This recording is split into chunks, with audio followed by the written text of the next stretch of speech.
Pemirsa, seorang wanita di Semarang, Jawa Tengah dianiaya kekasihnya hingga meninggal dunia. Korban dibunuh karena menolak menggugurkan kandungannya yang berusia 9 bulan.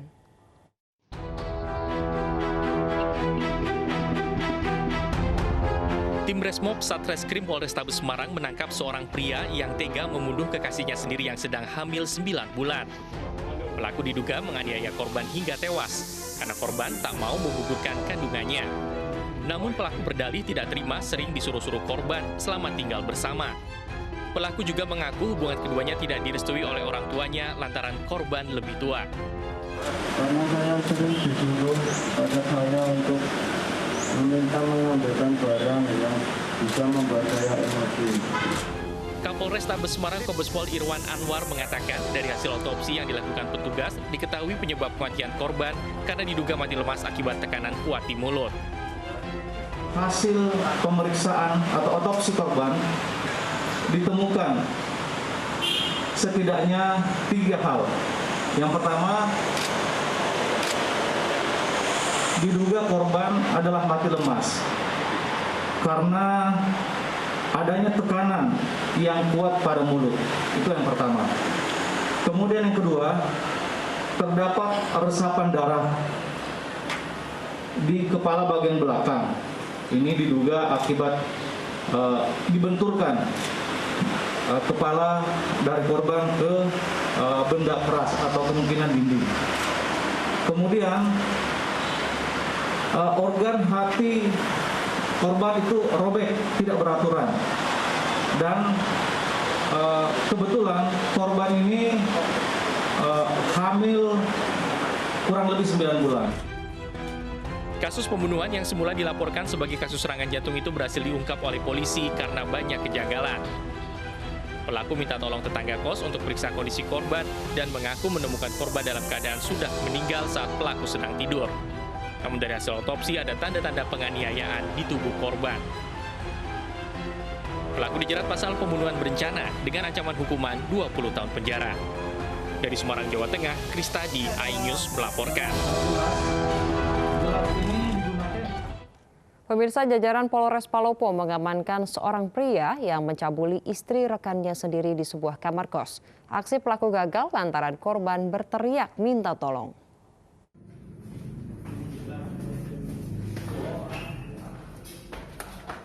Seorang pria di Palopo, Sulawesi Selatan mencabuli istri rekannya yang baru berusia 17 tahun di kamar indekos. Polisi kemudian bergerak cepat menangkap pelaku. Aksi pencabulan terjadi di kamar kos korban saat korban sedang tidur sendiri karena suaminya tugas di luar kota. Pelaku sempat meraba bagian sensitif korban sehingga korban bangun dan berteriak minta tolong. Pelaku yang takut ketahuan akhirnya keluar sambil berpura-pura bermain game. Jadi berawal pada saat itu korban berada di salah satu rumah kos, di mana korban ini adalah sepasang suami istri. Namun pada saat itu suami korban lagi bekerja di luar, di mana diduga pelaku memanfaatkan untuk melakukan hal senonoh terhadap istri korban pada saat berbaring di dalam kamar kos. Dalam pemeriksaan polisi, pelaku membantah tudingan korban. Jika terbukti bersalah, pelaku terancam penjara 15 tahun. Dari Palopo, Sulawesi Selatan, Nasruddin Rubak, iNews melaporkan. Pemirsa, polisi menetapkan wanita penganiaya keponakannya sendiri di Tangerang Selatan, Banten sebagai tersangka. Pelaku tega menganiaya karena kesal ponakannya yang berusia 4 tahun tidak mau makan.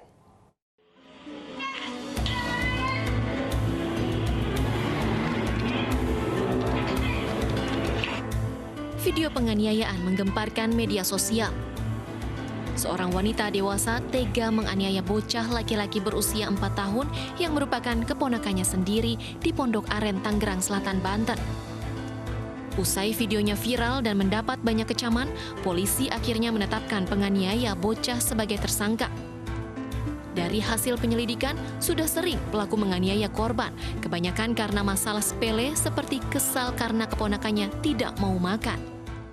Motifnya karena jengkel ponakannya tersebut kalau disuruh makan agak susah, sehingga melampiaskan kejengkelannya itu dengan cara-cara kekerasan terhadap si korban. Meski luka lebam di beberapa bagian tubuh, kondisi korban sehat dan kini berada dalam perlindungan Dinas Sosial Kota Tangerang Selatan. Sebelumnya korban terpaksa dirawat oleh tantenya karena ibu kandung telah meninggal dunia dan ayahnya menghilang. Dari Tangerang Selatan, Nunung Purnomo, iNews melaporkan. Pemirsa, aparat Polresta Padang menggelar razia cipta kondisi untuk mengantisipasi balap liar. Petugas juga mendapati 1 orang pengendara yang kedapatan membawa 1 paket sedang narkotika jenis ganja yang disembunyikan di dalam bagasi motor.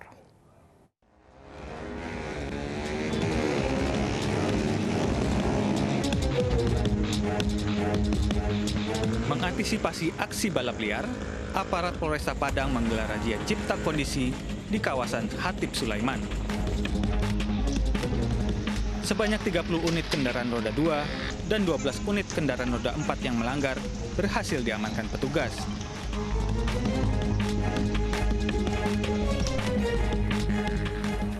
Selain mengamankan puluhan kendaraan, petugas juga berhasil menjaring seorang pengendara yang kedapatan membawa narkotika. 1 paket ganja ditemukan petugas di dalam bagasi motor pengendara yang berusaha menghindari razia. Dari hasil kegiatan kita malam hari ini, kita temukan ada hal yang mencurigakan. Rupanya salah satu pengendara bermotor yang berknalpot bising itu membawa 1 buah paket kecil ganja kering. Akibat perbuatannya, pelaku dijerat pasal 114 Undang-Undang tentang Narkotika dengan ancaman hukuman maksimal 20 tahun penjara. Dari Padang, Sumatera Barat, Budi Sunandar, iNews melaporkan. Pemirsa, sebuah pabrik obat keras berkedok produksi kerupuk di Sumedang, Jawa Barat digerebek oleh polisi. Obat-obatan keras tanpa izin BPOM tersebut diedarkan secara luas dan berdampak memabukkan.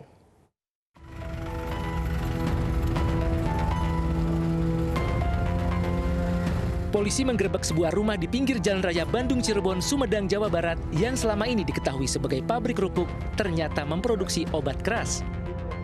Di dalam rumah, polisi mendapati sejumlah mesin pembuat obat serta ribuan butir pil obat keras. Ini yang tidak boleh diperjualbelikan. Rihexpenidil namanya. Pengungkapan pabrik pembuat obat keras ini merupakan yang terbesar. Pelaku bahkan lihai menyembunyikan mesin pembuat obat serta memasang peredam suara di tembok rumah agar aktivitasnya tidak diketahui masyarakat. Polisi juga menangkap 2 tersangka pembuat obat keras tanpa izin BPOM. Obat-obatan ini bahkan diedarkan ke seluruh Indonesia dengan keuntungan 300 hingga 400 juta rupiah per bulan. Namun polisi belum mengungkap siapa yang menadah dan mendistribusikan obat keras tersebut di masyarakat. Jualnya saya ada yang jual gitu, tergantung dia yang jual mau kemana ada. Biasanya dijualnya kemana, Mas? Ke Mas Teddy itu. Konsumennya mahasiswa atau apa? Nggak tahu ya, kalau saya mah kirimin ke paket ini udah, Obat keras ilegal berlogo LL double L. Ya. Bahan bakunya dari bahan baku Rihexpenidil. Jadi obat keras yang memang seharusnya harus ada izin dari BPOM. Masuk golongan apa, Dan? Ini golongan G. Obat keras, OKT, obat keras tertentu. Para tersangka dikenakan pasal 196 dan 197 Undang-Undang Kesehatan dengan ancaman 15 tahun penjara. Dari Sumedang, Jawa Barat, Beben HVA, iNews melaporkan. Pemirsa, Polda Metro Jaya menetapkan pengemudi minibus yang memakai plat nomor dinas polisi sebagai tersangka. Pelaku berinisial AS tersebut viral di media sosial saat melawan arah dan menabrak mobil lainnya.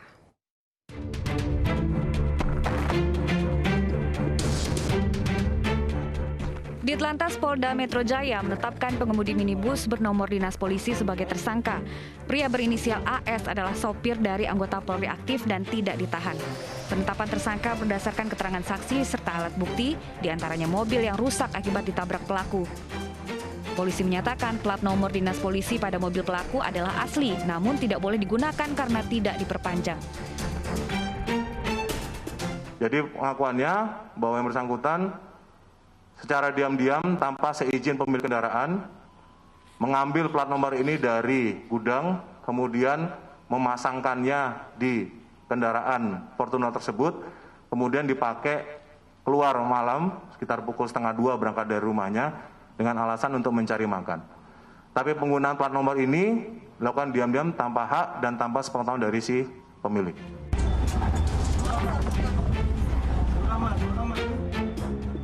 Mobil SUV berplat dinas Polri viral di media sosial lantaran melawan arus dan menabrak mobil sedan di kawasan Jakarta Selatan. Berdasarkan unggahan perekam video, korban ditabrak oleh mobil SUV dengan plat nomor dinas kepolisian. Perekam video kemudian mengejar pengemudi mobil tersebut, namun pengemudi itu justru melawan arah dan kabur usai menabrak pengendara mobil lainnya. Kejadian berlangsung di kawasan Kebayoran Lama, Jakarta Selatan pada Jumat dini hari. Akibat peristiwa ini, mobil sedan rusak parah, sementara pengemudinya mengalami luka di bagian kepala, lengan, serta kaki. Mobil gue ini lawan arah, bro. Korban kemudian melaporkan kejadian ini ke Polres Jakarta Selatan. Tim Liputan iNews melaporkan. Pemirsa, pernyataan YouTuber Muhammad Kece menuai kecaman karena dianggap telah menistakan agama. MUI pun menyebut pernyataan YouTuber itu telah melampaui batas dan memicu perpecahan agama. MUI mengecam gara-gara ini ditampilkan di publik. Katanya Al-Quran untuk semua manusia. Kenapa ditampilkan, disiarkan Muhammad dekat dengan jin gak terima?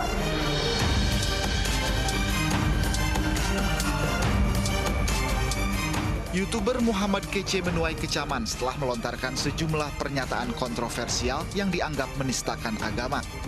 Kecaman mulai berdatangan dari berbagai pihak.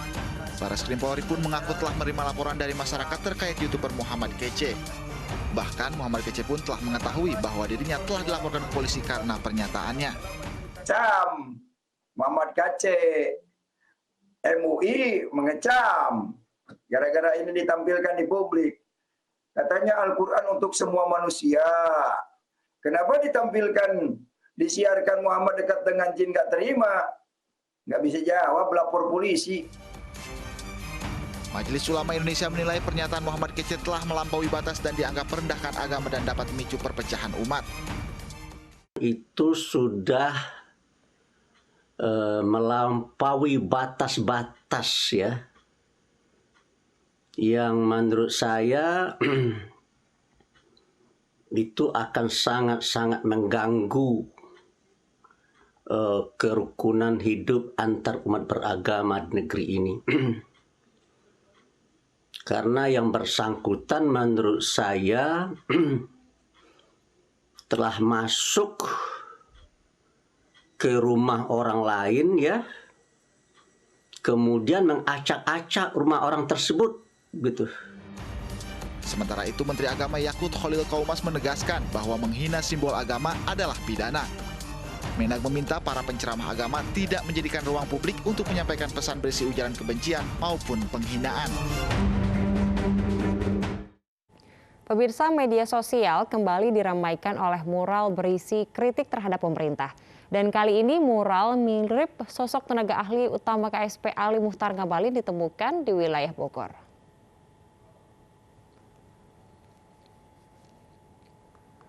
Setelah sebelumnya viral penghapusan mural mirip Jokowi bertuliskan 404 not found di Tangerang, kini mural dengan sosok mirip tenaga ahli KSP Ali Muchtar Ngabalin muncul di Bogor, Jawa Barat.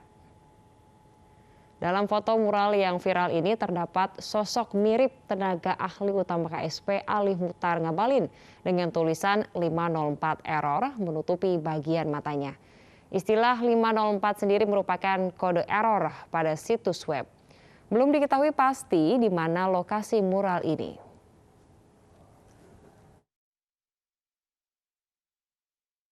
Pemirsa, seni mural dengan pesan kritis mulai marak belakangan di sudut-sudut kota.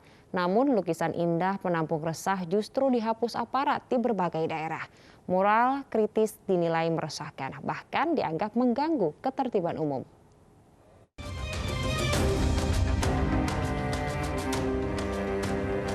Beberapa minggu terakhir, publik khususnya di media sosial ramai membahas penghapusan mural di sejumlah daerah oleh aparat.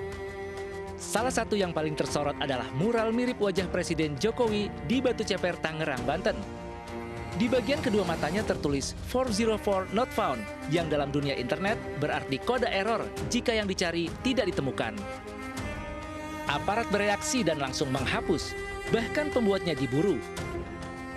Namun setelah Presiden tidak berkenan, polisi bertindak responsif, kasus tidak berlanjut. Sebelumnya mural bertuliskan Tuhan aku lapar, hasil kreasi Deka Sike di Tegaraksa, Tangerang, Banten juga dihapus setelah viral.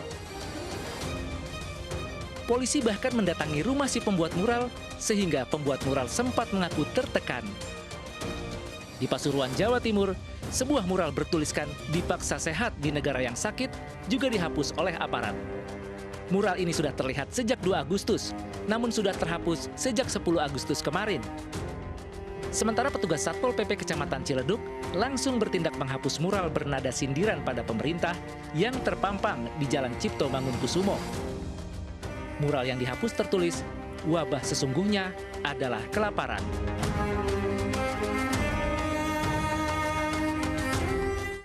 Pemirsa, perjuangan seorang ibu hamil warga desa Huku Kecil, Kecamatan Elpa Putih, Kabupaten Seram, bagian barat Maluku, sungguh panjang. Untuk melahirkan, warga harus menandu ibu hamil tersebut sejauh 37 km karena jauhnya dari fasilitas kesehatan.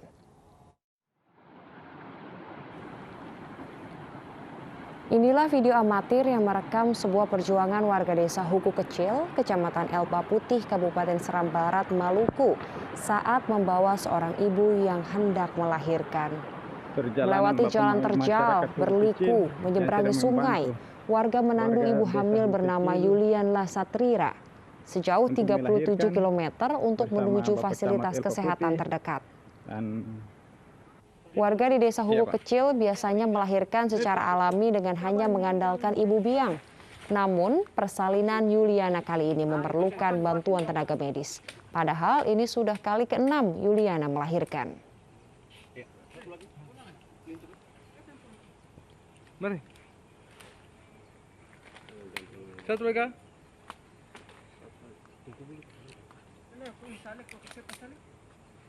Mau gantung ini halang kapan? Ceng mau gantungi botol empus. Oh, berarti tinggi. Panjang boleh. Lain. Pemirsa, industri game di tanah air ini mempunyai prospek bisnis yang kian cerah. Terlebih di masa pandemi, banyak masyarakat yang menjadikan game untuk mengisi waktu luang mereka selama berada di rumah. Industri game di Indonesia bisa menjadi modal bagi kebangkitan subsektor ekonomi kreatif di tengah pandemi.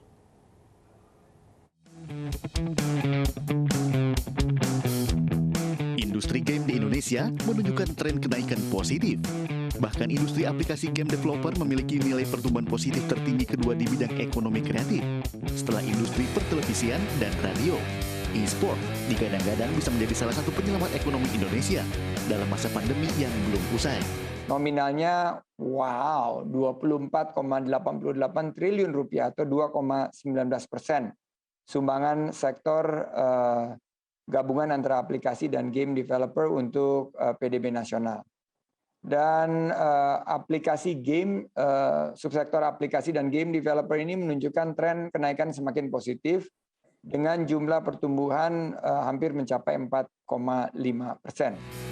Indonesia saat ini tercatat menempati urutan ke-16 di dunia dengan jumlah 43,7 juta pengguna game dan pendapatan yang dihasilkan sekitar 12 triliun rupiah. Dari Jakarta, Lisa Oktaviani, iNews melaporkan.